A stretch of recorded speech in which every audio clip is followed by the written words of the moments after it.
Halo semua, perkenalkan nama saya Kristina Nadia dengan NPM 210402080007. Saya dari Prodi Pendidikan Bahasa dan Sastra Indonesia. Video ini saya buat untuk memenuhi tugas 2 pendidikan kewarganegaraan. Di sini saya akan mengambil tema C, yaitu membangun argumen tentang dinamika dan tantangan konstitusi dalam kehidupan. Melihat perjalanan sejarah Indonesia, ternyata telah terjadi dinamika ketatanegaraan.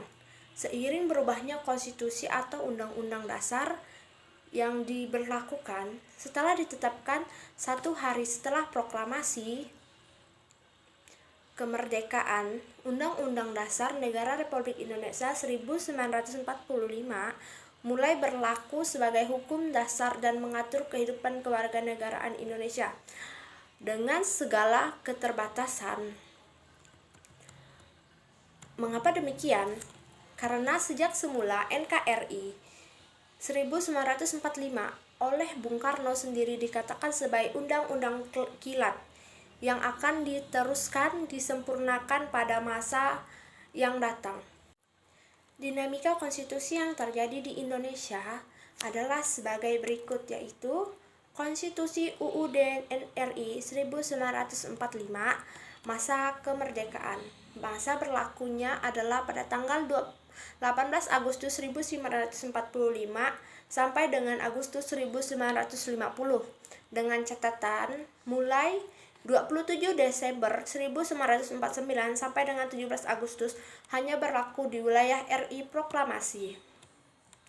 Yang kedua adalah Konstitusi RIS 1949, di mana masih berlaku pada tanggal 17 Desember 1949 sampai dengan 17 Agustus 1950. Yang ketiga adalah UUDS 1950 yang berlaku pada tanggal 17 Agustus 1950 sampai dengan 5 Juli 1959. Yang keempat adalah UUD NRI 1945 masa Orde Lama, yaitu berlaku pada tanggal 5 Juli 1959 sampai dengan 1965. Yang kelima adalah UUD NRI 1945 masa Orde Baru, di mana masa berlakunya berlaku pada 1966 sampai dengan 1998. Pada pertengahan 1997, negara kita dilanda krisis ekonomi dan moneter yang sangat hebat. Krisis ekonomi dan moneter yang melanda Indonesia ketika itu merupakan suatu tantangan yang sangat berat. Akibat dari krisis tersebut adalah harga-harga melambung tinggi, sedangkan daya beli masyarakat terus menurun. Sementara itu, nilai tukar rupiah terhadap mata uang asing, terutama dolar Amerika, semakin merosot.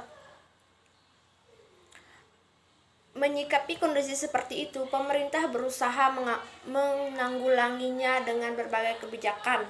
Namun kondisi ekonomi tidak kunjung membaik, bahkan kian hari semakin bertambah krisis.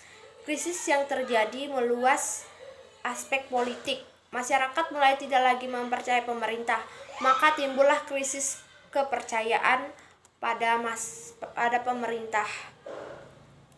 Gelombang untuk rasa secara besar-besaran terjadi di Jakarta dan di daerah-daerah. Unjuk rasa tersebut dimotori oleh mahasiswa, pemuda, dan berbagai komponen bangsa lainnya. Pemerintah sudah tidak mampu lagi mengendalikan keadaan. Maka pada 21 Mei 1998 Presiden Soeharto menyatakan berhenti dari jabatannya. Berhenti Presiden Soeharto menjadi awal era reformasi di tanah air. Pada awal reformasi pertengahan 1998 muncul berbagai tuntutan reformasi di masyarakat. Tuntutan tersebut disampaikan oleh berbagai komponen bangsa, terutama oleh mahasiswa dan pemuda. Beberapa tuntutan reformasi tersebut adalah mengamandemen Undang-Undang Dasar NRI 1945. Yang kedua adalah menghapus doktrin Dwi Fungsi Angkatan Bersenjata Republik Indonesia. Yang ketiga adalah menegakkan supremasi hukum, penghormatan hak asasi manusia, serta pemberontakan korupsi, kolusi, dan novitanisme. Yang keempat adalah melakukan desentralisasi dan hubungan yang adil antara pusat dan daerah, mewujudkan kebebasan pers, mewujudkan kehidupan demokrasi. Mari kita fokuskan perhatian pada tautan untuk mengamandemen Undang-Undang Dasar Negara Republik Indonesia 1945. Adanya tuntutan tersebut didasarkan pada pandangan bahwa Undang-Undang Dasar Negara Republik Indonesia tahun 1945 belum cukup membuat landasan bagi masyarakat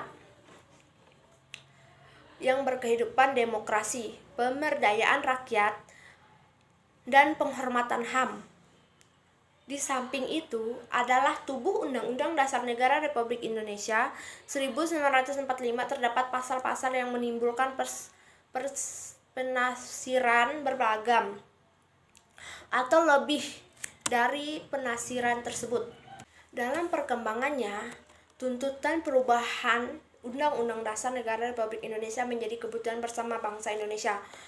Berdasarkan hal itu, NPR hasil pemilu 1999 sesuai dengan kewenangannya yang di luar dalam pasal 37 Undang-Undang Dasar Negara Republik Indonesia 1945 melakukan perubahan secara bertahap dan sistematis dalam 4 kali perubahan, yakni pertama adalah perubahan pertama pada sidang umum MPR 1999, perubahan kedua pada sidang tahunan MPR tahun 2000, perubahan ketiga pada sidang tahunan MPR 2001, perubahan keempat pada sidang tahunan MPR 2002. Perubahan Undang-Undang Dasar Negara Republik Indonesia 1945 yang dilakukan oleh MPR selain merupakan perwujudan dari tuntutan reformasi, sebenarnya sejalan dengan pemikiran pendiri bangsa Founding Father Indonesia.